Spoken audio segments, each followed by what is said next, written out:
White house থেকে মাত্র একতলা নিচে নিরাপত্তা চৌকি ভেঙে ঢুকে পড়ল এক অস্ত্রধারী ব্যক্তি।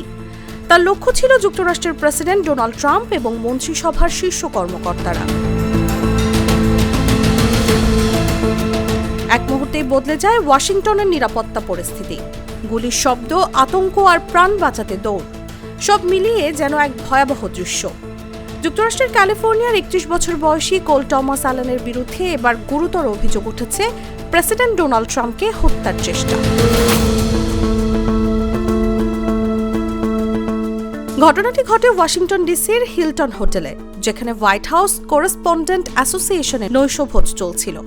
প্রসিকিউটরদের দাবি, নিরাপত্তা চৌকি ভেঙে ভেতরে ঢোকার সময় সন্দেহভাজন ব্যক্তির কাছে ছিল একটি সেমি অটোমেটিক হ্যান্ডগান, একটি পাম্প অ্যাকশন শটগান এবং 3টি ছুরি।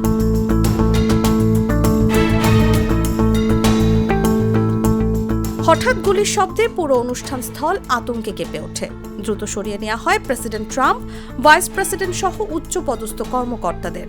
এই ঘটনায় সিক্রেট সার্ভিসের এক কর্মকর্তা গুলিবিদ্ধ হন, তবে বুলেট প্রুফ ভেস্ট থাকায় প্রাণে বেঁচে যান তিনি। পরে তিনি সন্দেহভাজনকে লক্ষ্য করে পাল্টা গুলি ছোড়েন।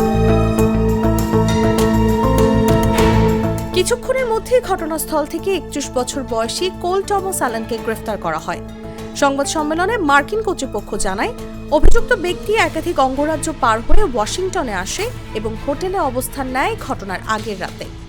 তার বিরুদ্ধে 2টি আগ্নেয়াস্ত্র বহন সংক্রান্ত অপরাধের অভিযোগও আনা হয়েছে, তবে মিস্টার অ্যালেন আদালতে কোনো স্বীকারোক্তি দেন। প্রসিকিউটররা জানিয়েছেন, শনিবার হোয়াইট হাউস করেসপন্ডেন্ট অ্যাসোসিয়েশনের নৈশভোজে একটি নিরাপত্তা চৌকি ভেঙে ঢোকার সময় তার কাছে একটি সেমি অটোমেটিক হ্যান্ডগান, একটি পাম্প অ্যাকশন শটগান এবং 3টি ছুরি ছিল। তদন্তে আরও জানা যায়, তিনি ক্যালিফোর্নিয়ার খ্যাতনামা প্রযুক্তি প্রতিষ্ঠান ক্যালটেকে পড়াশোনা করেছেন এবং আগে রাজনৈতিক অনুদানও দিয়েছেন।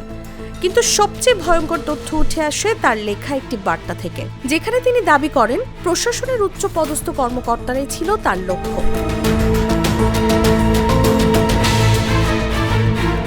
এদিকে এই ঘটনার পর প্রশ্ন উঠছে যুক্তরাষ্ট্রের নিরাপত্তা ব্যবস্থা নিয়ে। কেন এমন একটি উচ্চ নিরাপত্তার অনুষ্ঠানেও প্রবেশ ঠেকানো গেল না? কেন একই স্থানে এত গুরুত্বপূর্ণ ব্যক্তিদের একসাথে রাখা হলো? যদিও কর্তৃপক্ষ দাবি করছে নিরাপত্তা ব্যবস্থা সফলভাবেই কাজ করেছে, তবুও শুরু হয়েছে উচ্চ পর্যায়ের তদন্ত ও পর্যালোচনা। এখন অভিযুক্তের বিরুদ্ধে রয়েছে হত্যা চেষ্টা সহ একাধিক গুরুতর অভিযোগ, যার শাস্তি হতে পারে যাবজ্জীবন কারাদণ্ড। নিউজ ডেস্ক, জাগো নিউজ। ইউরোপ, এশিয়া, আমেরিকা, যেখানে যাই বিশ্বের 145টি দেশে আজ ফ্রুটো পাই।